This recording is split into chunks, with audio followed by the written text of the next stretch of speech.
नमस्कार, मी राजेंद्र कुमार शिंदे. वेजेंद्री न्यूज चॅनलमध्ये आपलं स्वागत. पाहूया ठळक घडामोडी. आम्ही कधीही अनधिकृत कामे केली नाहीत. ज्या जमिनीतून आपण रस्ता केला आहे त्याच्याशी खालिद मुकादम यांचा काहीही संबंध नसून अत्यंत खोडसाळपणे आणि नाहक बदनामी करण्याच्या दृष्टीने त्यांनी आरोप केले आहेत, असे स्पष्टीकरण अरिहंत वास्तुनिर्माणचे संचालक महेश गुंदेचा यांनी पत्रकार परिषदेत दिले. याबरोबरच खालिद मुकादम यांच्यावर अब्रू नुकसानीचा दावा आपण दाखल करणार असल्याची माहितीही त्यांनी दिली.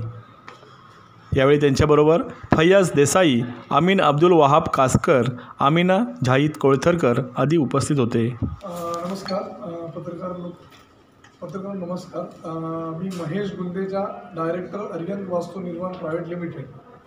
आणि आज तुम्हाला लोकांना सगळ्यांना बोलवून मी मुद्दामून पत्रकार परिषद बोलवलेली आहे. या संदर्भात की माझा जो स्टँडच्या समोर प्रोजेक्ट चालू आहे त्या संदर्भात मी माझा खुलासा करू इच्छितो. यासाठी मी आज आपण सर्व मित्र बांधवांना बोलवलेलो आहे. आपला जो प्रोजेक्ट काल माननीय खालिद मुकादम यांनी आपल्याकडे जे खुलासे केलेत की प्रोजेक्टवर स्थगिती आणली आहे, प्रोजेक्ट अनधिकृत आहे, प्रोजेक्ट अनधिकृत चालू आहे वगैरे, तर त्या संदर्भात मी आज तुम्हाला बोलून खुलासा करीत आहे की माझा जो बस स्टँडच्या समोर प्रोजेक्ट चालू आहे अरिहंत लेक सिटी म्हणून, तो रीतसर नगरपालिकेतनं टाउन प्लॅनिंग ऑफिसनं परवानगी घेऊन क्लिअर कट काम चालू आहे. 2 वर्ष माझं काम सुरू आहे आणि तो रीतसर माझं परवानगीने काम चालू आहे. त्यांनी जे माझ्यावरती जे काय आरोप केले की तुमचं अनधिकृत आहे वगैरे वगैरे वगैरे, आणि माननीय राज्यमंत्री महोदयाकडनं त्यांनी स्थगितीचे जे आदेश आणले, तर ते दावा ऑलरेडी कोर्टात तो दावा ऑलरेडी चालू आहे. त्याच्यात स्टे ऑर्डर त्याला मिळालेलं नाही आणि कोर्ट कमिशनही नेमलेलं आहे. ही त्यांनी राज्यमंत्रीच्या निदर्शनात न आणून देऊन राज्यमंत्रीकडनं त्यांनी स्थगितीची परवानगी घेऊन आणि मला त्यांनी नगरपालिकेकडनं स्थगितीच्या आदेशाची काल त्यांनी खुलासा केला. तोही त्यांनी नगरविकास राज्यमंत्री त्यांनी चुकीची बातमी दिलेली आहे आणि ते नगरविकास मंत्रींना आहे ना चुकीची बातमी देऊन त्यांना गैरसमज निर्माण करून दाखवले आहेत. मी आज तुम्हाला बोलून हे खुलासा करतो की माझ्याकडे रीतसर परवानगी, एनए ऑर्डर, टीपी स्कीमचा नकाशा, हे सगळं परवानगी घेऊन मी रीतसर काम करीत आहे. त्याचे सगळे पुरावे मी तुम्हाला दाखवू शकतो आणि सगळे पुरावेच मी आज तुमच्याकडे आलेलो आहे. कोर्टात खालिद मुकादमने दावा दाखल केलेला आहे. त्यांना नगरविकास मंत्री यांनाही त्यांनी पार्टी केली, नगरपालिकेच्या सीओ साहेबांनी त्यांनी नगरपालिकेने पार्टी केलेली आहे आणि त्याच्यात ऑलरेडी त्याला कुठलाही आक्षेप नाही त्याला मिळालेला आहे. त्यामुळे त्यांनी राज्यमंत्रीची क्लिअर कट फसवणूक केलेली आहे. हे मी तुम्हाला सांगण्यासाठी आज पत्रकार परिषद केलेली आहे. माझ्याकडचे सगळे पेपर मी आज तुम्हाला सगळे दाखवणार आहे. परमिशन, टीपी स्कीमचा नकाशा, एनए ऑर्डर, हे सगळं परमिशन घेऊन मी आज सगळं काम सुरू केलेलं आहे.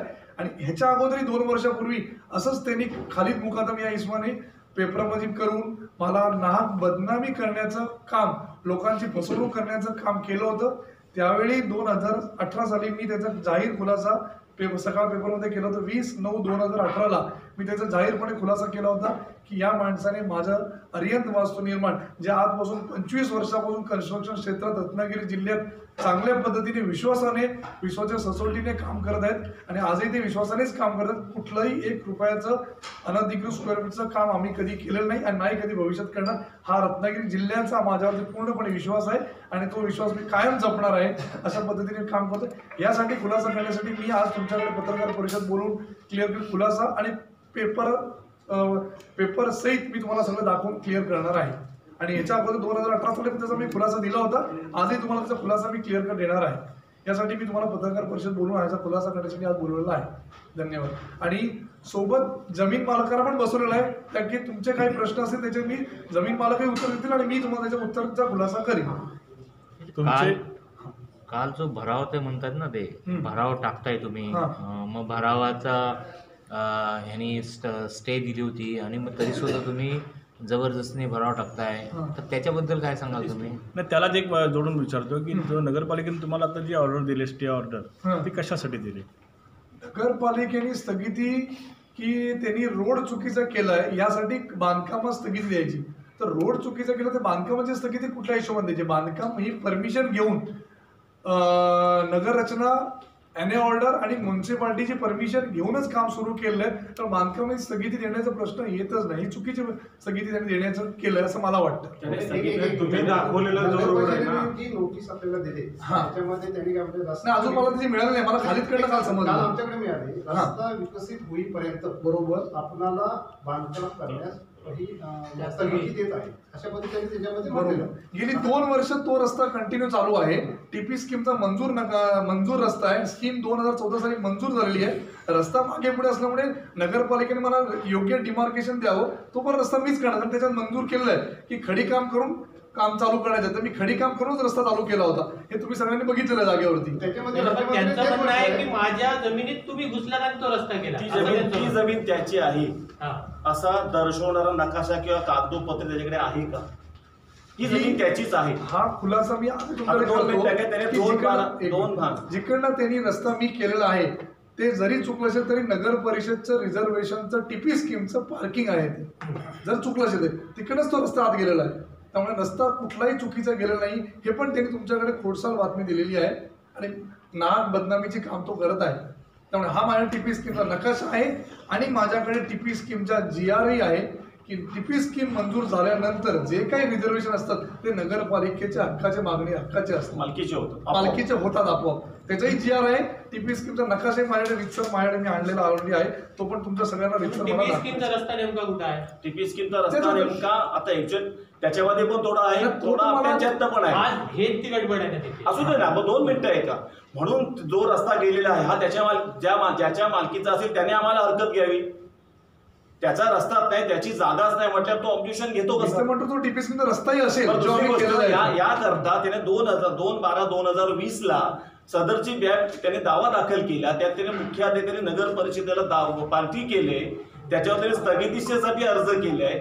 त्याच्यावर त्याने कोड कमिशन नेमा म्हणून सांगितलं. पण सदरची बाब जर न्यायप्रविष्ट आहे, मुख्याधिकाऱ्याच्यामध्ये जर पार्टी आहेत, तर राज्यमंत्र्याकडे ज्यावेळेस हिअरिंग झाली त्याच्यावेळेस त्यामध्ये त्याने हा मुद्दा मांडणे गरजेचं होतं की जर एखादी गोष्ट न्यायप्रविष्ट असेल तर त्यामध्ये कुठल्याही माणसाने हस्तक्षेप करून भले राज्यमंत्री त्याने अडचणीत त्यांनी टाकलं नाही का खाली. राज्यमंत्रीच्या अहवालाला मी आव्हान देऊन त्याचा स्टे ऑर्डर तर घेणारच आहे ऑलरेडी. कारण ते मी त्यांना चुकीचं म्हणणं, कारण ह्यांनी त्यांना चुकीची बातमी दिल्यामुळे त्यांनी आदेश दिला असेल. तो त्या ऑर्डरमध्ये असं म्हटले राज्यमंत्री नगरपालिकेने की तुम्ही म्हटलं होतं की आम्ही रस्ता खडीकरण करून देऊ, तो तुम्ही दिलेला नाही म्हणून आता आम्ही तात्पुरती स्थगिती घेतोय. नगरपालिकेने आम्हाला उद्या डिमार्केशन द्यावं, आम्ही उद्या खडीकरण रस्ता करून एकच सांगा तुम्ही की आता जो तुम्ही प्लॅन मंजूर करून घेतलाय त्यामध्ये तुम्ही रस्ता कुठला दाखवला? आता कच्चा टीपीचा जो मंजूर आहे तो मोठा आधी तोच रस्ता असेल, चुकला असेल तर नगरपालिकेने डिमार्केशन द्यावं असं म्हणणं दिलंय 12 पानाचं. कोर्टामध्ये नमूद केले की ही जागा त्याची नाही. ही जागा त्याने आधी लाडना विकली. 5-6 लोकांना त्याने या जागा विकल्या, लोकांकडनं पैसे घेतले आणि त्याच जागा विकून परत आपल्या नावावर घ्यायच्या आणि हे त्याचे फक्त गेली 5 वर्ष धंदे चालू नाही. पण त्यांचं म्हणणं असं आहे की 172 गुंठ्यापैकी 80 गुंठे त्याची जमीन आहे. ती कुठे दाखवावी त्याने? 172 बदली 80 नाही, 100 गुंठे त्यांची असेल. ती कुठे ती दाखवावी ना. ते आता जो रस्ता गेला हा तर नक्की आरक्षण मधनं आहे. आरक्षण जागा 2012च्या टीपी स्कीमच्या कायद्याप्रमाणे टीपी स्कीम मंजूर झाली. त्याची मालकी ऑलरेडी नगरपालिकेची झाली. नगरपालिकेने आम्हाला अडवलं पाहिजे. रस्ता बंद करता त्यांनी बंद करून दाखवा. आम्ही मालक इतर आहोत ना. जर त्यांच्या मालकीचा असेल आम्ही सगळे मालक आहोत. त्या आरक्षणामध्ये हे 6 आणे आम्ही 6 आणे सगळे आहोत. पण त्याच्यामध्ये त्यांनी तुमचं नाकारलेलं नाही. त्यांनी काय म्हटलंय ही सामायिक आहे, त्याच्यामध्ये माझी आहे. बरोबर आहे. आणि सामायिक मिळकतीचा जो दावा आहे तो जिल्हा न्यायालयात प्रलंबित आहे. बरोबर. त्यांनी काय त्याच्यातनं तुम्हाला ओळखलं किंवा असं नाही. फक्त विषय असा आहे की त्याची जागा नेमकी कुठली. पण त्याने ठरवून घ्यावी कोर्टाकडनं, मोजणी करून घ्यावी, ठरवून घ्यावी. जर तो रस्ता असेल तर उद्या आम्ही काढून टाकू तिथनं. आम्ही नाही कुणाची येते त्याच्यात कुणाला पडायची वेळ नाही. हा मग तेच आहे ना. नगरपालिका सांगतोय तरी बिल्डिंगची स्टे स्थगिती दिली ना, तर बिल्डिंग तर रितसर परवानगी घेऊनच काम चालू आहे. मलिक मुकादम यांच्यावरती यांच्या आर्यन वास्तू निर्माणची जो काही बदनामी घेते आम्ही आपण नुकसानीचा देखील दावा दाखल करणार. त्यांनी सांगितलं सांगतील ना. मी बोललोच की ते बोलले ना. सर 2018 साली त्या प्रोजेक्टचे मालक म्हणून त्यांनी बोलावं. बोलू दे ना. 2018 साली त्यांनी सेम माझ्या पेपरच्या बदनामीचा दावा केला होता. त्यावेळी मी पेपरात सगळा खुलासा केला होता.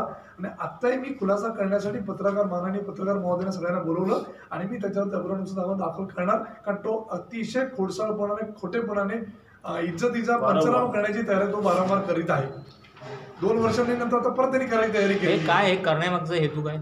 हेतू मला असं वाटतं की त्याची जी कुठली जमीन आहे ती त्यांनी आम्ही घ्यावी असं त्याचा हेतू असेल. मग तुमचं बोलणं झालंय का मध्ये असं काही? त्यांनी मध्यंतरी एकदा सांगितलं होतं, पण मी त्याला बोललो की तुम्ही पेपर नोटिफिकेशन खुलासा करा, मला जमीन दाखवा, मी घ्यायला तयार आहे की मी बिल्डर आहे, मी डेव्हलप. आणि मी तर म्हणतो की तुम्हाला लोकांनी आज चिपळूणचा मध्यभाग डेव्हलपमेंट होतोय, अतिशय सुंदर रीतीने चांगली इमारत आपण बांधतोय, हे तुम्हालाही माहिती आहे. आणि आपण चुकीचं काम आज 27 वर्ष आपण रत्नागिरी जिल्ह्यामध्ये बिल्डिंगचे कामं करतो. आजपर्यंत आपण कुठलाही तसं पेपर खुलासा करायची गरज पडलीच नाही, कारण आपण तसं अनधिकृत. पण ह्या माणसाने केल्यामुळे मला आज तुम्हाला बोलावून भाईबंधांना बोलवून हे खुलासा करावा वाटतो. आता ह्याची कधी गरज नव्हती मला. दुसरी गोष्ट अशी, त्यांनी याच जागेवर आमच्यावरती प्रियवंशांचा दावा दाखल केला 2011 साली. त्याच्यामध्ये कोर्टासमोर जेव्हा हिरिंग झालं तेव्हा त्यांनी आम्हाला सांगितलं की ही जागा मला त्यांनी 4 लाखाने द्यावी असं कोर्टासमोर त्याच्या लेखी दिलं होतं. त्याच्यावर मी मालकाच्या आम्ही सगळे तिथे उपस्थित होतो. तर त्याने म्हटलं की मॅडम सांगितलं हे तुमची 4 लाखांनी जागा मागतात. तेव्हा मी त्यांना प्रश्न स्वतः उभं राहून सांगितलं की मॅडम ते जर आमची 4 लाखांनी मागत असतील, मी त्यांची 8 लाखांनी घ्यायला तयार आहे. 1 तासाच्या आत त्यांना सगळे पैसे देण्याची व्यवस्था मी करतो. म्हणजे आम्हाला जर 8 लाख रुपये किंमत देत असेल, पण तो प्रेमचंद दावा आमच्या बाजूला लागला, त्याचं रिजेक्ट झाला दावा तो. मग हे वारंवार फक्त त्याला ती जागा मिळाली, त्या पुढच्या जागेची जागा देखील आम्ही रितेश ओसवाल यांना विकलेली आहे. सगळे प्लॉट त्याची फक्त शिल्लक आहे, ती त्याला विकता येत नाही. हाच फक्त त्याचा राग असून तो फक्त 5ची जागा पण आमची आहे, पुढची पण आमची आहे, त्यात फक्त तो आम्हाला त्रास देण्याचा फक्त त्याचा हेतू दिसतो. 99 मालकाने सगळ्या जागा विकल्या फक्त एक्सेप्ट खालीद. पण खालीदला पण ही जागा मिळालेली बक्षीसपत्राने आहे. He is not real owner, त्याने बक्षीसपत्राने मिळालेली प्रॉपर्टी आहे. बातम्यांचा ओघ असंच चालू राहील. पाहत राहा विजेंद्री न्यूज चॅनल. धन्यवाद.